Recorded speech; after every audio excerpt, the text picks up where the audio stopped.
अपने सबके बीच एक सुंदर सन गणपति वंदना राखी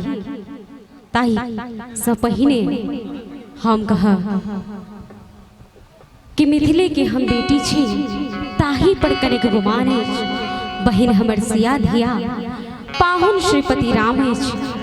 अताही माटी पर बैसल सब श्रोता के शीश झुका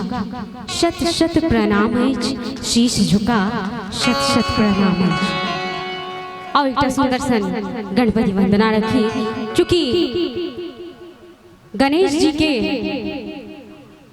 उत्सव छे तो प्रथम हुनकर वंदना गौरी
महिमा तेरी